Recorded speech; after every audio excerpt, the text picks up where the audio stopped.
Hello viewers, இன்னைக்கு நம்ம பார்க்க போகிறது ப்ளீச் எபிசோட் 43 பார்ட் 2.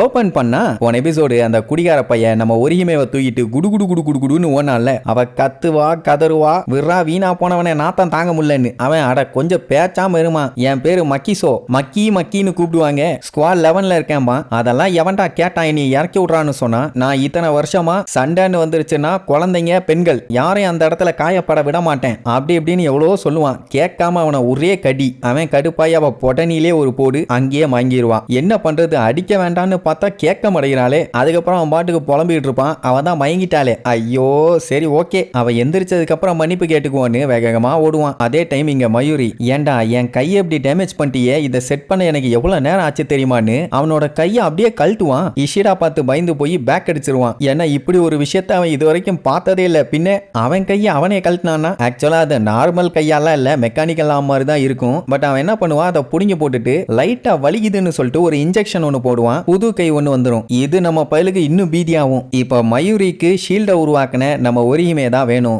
ஏன்னா அவகிட்ட இருக்க பவரை ரிசர்ச் பண்ணி இவன் ஆட்டையை போட்டுக்கலான்னு பாக்குறான். பட் அவ தப்பிச்சு போயிட்டா. பரவாயில்ல, அவளோட ஒரு முடி இங்க எங்கேயாச்சும் கீழே கிடந்தா கூட எனக்கு ரிசர்ச் பண்ண அது போதும். சீக்கிரமா அதை அழியறதுக்கு முன்னாடி நான் அதை கண்டுபிடிச்சு ரிசர்ச் பண்ணணும். என்னால ஒரு நிமிஷம் ஏன் ஒரு செகண்ட் கூட வெயிட் பண்ண முடியல. அந்த ரிசர்ச்சை பண்றதுக்கு நான் ரொம்ப ரொம்ப ஆர்வமா இருக்கேன் அப்படின்னு அவன் பாட்டுக்கு பேசிட்டு இருப்பான். இஷிடாக்கு தெரிஞ்சு போச்சு இவன் ஒரு பைத்தியக்கார பையன்னு. ஒருத்தர்னா பரவாயில்ல, 2 பேர் இப்ப இருக்காங்க. இவன் கேப்டன்னா கண்டிப்பா அவன் பின்னாடி நிக்கிறது லெப்டினன்ட்டா தான் இருக்கணும். மத்த ஆளுகெல்லாம் சண்டைக்கு வந்துருவாங்க. பட் இவன் அவன் மேல அம்ப நீட்டி அட்டாக் பண்ண போகும்போது கூட அவ கொஞ்சம் கூட அசையவே இல்லை. ஒருவேளை அவ சண்டை போடுற எபிலிட்டி கம்மியா இருக்குமா அப்படின்னா நம்ம பையன் சண்டையை ஸ்டார்ட் பண்ண வேண்டியதே கேப்டன் கிட்ட இருந்துதான். சரி ஓகேன்னு சொல்லிட்டு டைரக்டா அவன் மேல அம்ப விடுவான். ஜஸ்ட் மிஸ்ல அவன் எஸ்கேப். அதுக்கப்புறம் சடனா காணாம போய் மேல இருந்து அட்டாக் பண்ணுவான். இத மயூரி எக்ஸ்பெக்ட் பண்ணவே இல்லை. சரி காலி ஆயிட்டான் போலன்னு இஷிடா நம்பிட்டு இருப்பான். அவன் கேப்டன் லெவல்ல உள்ளவன், அவனெல்லாம் ஒரு அம்ப வச்சு காலி பண்ண முடியுமா? அப்புறம் அவனுக்கும் அவனுக்கு கீழே இருக்கவனுக்கு என்ன வித்தியாசம்? சைட்ல நின்னுகிட்டு சூப்பர்ப்பா நல்லாவே அம்பு விட்டான்பான். அது மட்டும் இல்லாம அவன் வேகமா மூவ் பண்றது, அவனோட பவர்ஸை யூஸ் பண்றத பத்தி எல்லாம்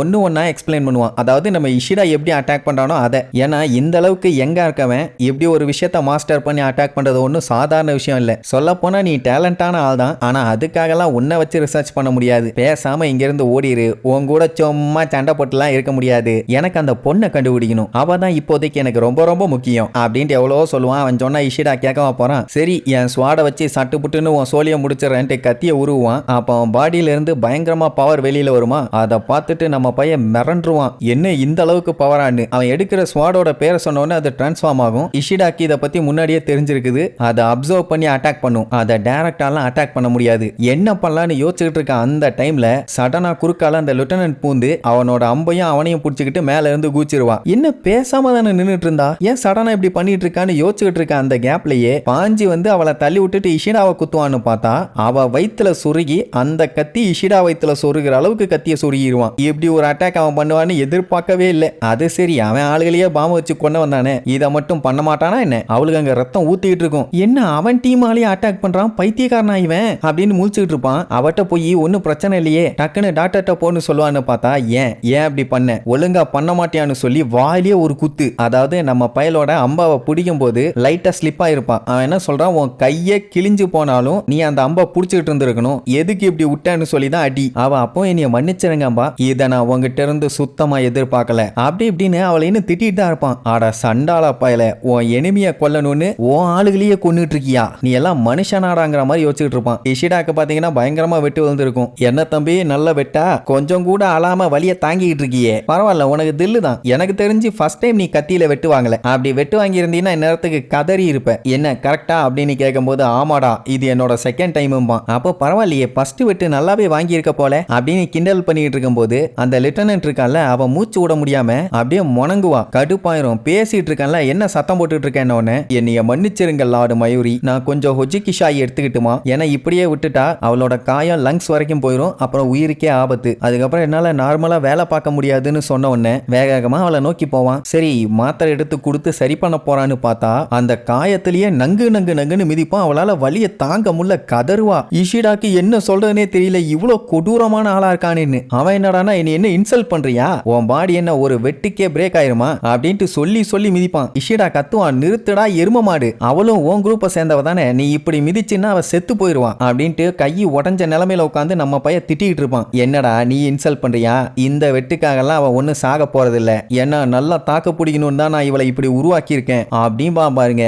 அதான் பெரிய ட்விஸ்ட். அதாவது இவளை உருவாக்குனது இவனாமா, நான் உருவாக்குனது என்னைக்குமே பெஸ்டா இருக்கும், இந்த மாதிரி சின்ன அட்டாக்குக்கெல்லாம் காலி ஆகாது அப்படிங்கறத சொல்லி கோவப்படுறான். அவளை நீ கிரியேட் பண்ணியான்னு ஷாக்கா கேட்டவுடனே, ஆமா அவ பேரு நெமு, அவனோட கிகை அண்ட் கிகோன் டெக்னிக்கை யூஸ் பண்ணி கிரியேட் பண்ணியிருக்கான். சொல்ல போனா இவனோட மாஸ்டர் பீஸே இவன் தான். அதனால தேவையில்லாம நீதி நேர்மை நியாயம் கடமை கண்ணியம் கட்டுப்பாடுன்னு சும்மா டைலாக் அடிச்சுட்டு இருக்காத. நான் இவளை என்னோட வேலைக்காக கிரியேட் பண்ணேன். சோ அவன் வேலையை பாடுறா வென்றுன்னு மறுபடியும் கண்டமேனிக்கு அட்டாக் பண்ணுவான். ரத்தம் பீச்சுக்கிட்டு தெரிக்கும். நம்மளுக்கு கடுப்பாய் நிறுத்தடா விளக்கண்ணன்னு அட்டாக் பண்றதுக்காக கையை எடுப்பான். கையை சுத்தமா மூவ் பண்ண முடியல. அப்பதான் அவன் இன்னொரு குண்டை தூக்கி போடுவான். என்னன்னா அவன் வெட்டும் போது சும்மா குருட்டாம்போக்குல சாதாரணமா வெட்டல, அந்த கத்தியோட ஸ்பெஷாலிட்டியா தான். இதை சொன்ன உடனே அப்ப பேரலைஸ் ஆகிற பாய்சனை வச்சு குத்திட்டியாரா அப்படின்னு கடுப்பாகி கேட்பான். அந்த அளவுக்கெல்லாம் அவன் யோசிக்கலையாமா. இப்போ நம்ம பிரெயினுக்கு ஏகப்பட்ட சிக்னல்ஸ் போய்கிட்டே இருக்கும். அதுல ஒரு சில நியூரல் இம்பல்ஸ் சிக்னல்ஸ் தான் நம்ம கை கால் எல்லாத்தையுமே கண்ட்ரோல் பண்ணுது. அதுல தான் இவன் அட்டாக் பண்ணியிருக்கான். இதை சொல்லிட்டு மறுபடியும் நெஞ்சில ஒரு குத்து, கதறுவான். இது எதுக்கு பண்ணான்னா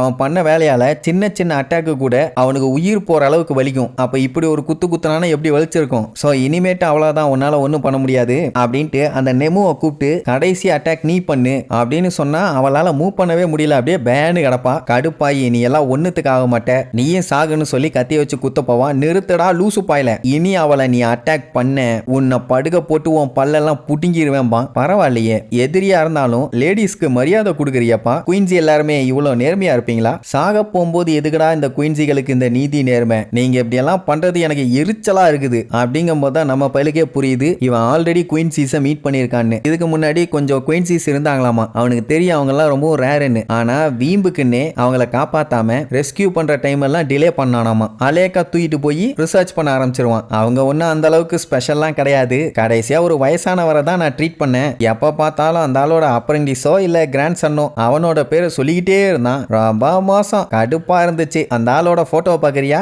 ஏன்னா எல்லா எக்ஸ்பெரிமெண்ட்டும் முடிச்சதுக்கு அப்புறம் அந்த ஆளோட ஒரிஜினல் ஃபார்மை மெயின்டைன் பண்ண முடியலையா. அது வேற யாரும் இல்ல, அவனோட தாத்தா. அவரைத்தான் அவன் தெய்வமா நினைச்சுக்கிட்டு இருக்கான். அந்த போட்டு மீச வச்ச வயசானவரை இவன் தான் இப்படி கொடுமைப்படுத்தி ரிசர்ச் பண்ணி கொண்டிருக்கான் அப்படின்னு தெரிஞ்ச உடனே நம்ம பயலுக்கு ரத்தம் கொதிக்காது. அப்போ அவன் திரும்பி நின்னுட்டு அந்த அப்ரெண்டிஸோட பேர் ஏதோ சொன்னானே அப்படின்னு யோசிச்சுட்டு இருக்கும் போதான் இங்க நம்ம பயலோட பாடியில அப்படியே பவர் பயங்கரமா ஊற ஆரம்பிக்கும். அந்த எக்ஸ்பெரிமெண்டோட இறுதியில அவனுக்கு சுத்தமா இன்ட்ரெஸ்டே போயிருச்சாமா. இதை சொல்லிட்டு இருக்கும் போது அவன் பயங்கரமான பவரை பின்னாடி இருந்து ஃபீல் பண்ணுவான். அப்போ நம்ம இஷிடா இந்த மாதிரி எந்திரிச்சு நின்னுட்டு அவன் பேரு தெரியணுமா, உரு இஷிடா, அவரோட பேரு சோக்கன் இஷிடா, என்னோட டீச்சர், என்னோட தாத்தா. போடா என் பருப்பு, நல்ல வேலை ஒருகிமே இங்க இல்ல.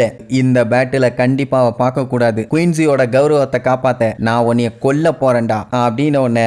அப்படியா, அதையும் பார்த்துடலாம்பா. இப்ப ரெண்டு பேத்துக்கும் சண்டை முட்டிக்க போகுது. இனிமேட்டு தான் இஷிடாவோட உண்மையான வெறி அவன் பார்க்க போறான். சரி, இந்த சண்டையில அப்படி யாரு ஜெயிக்க போறான்னு அடுத்தடுத்த எபிசோட்ல பார்க்கலாம். டாடா.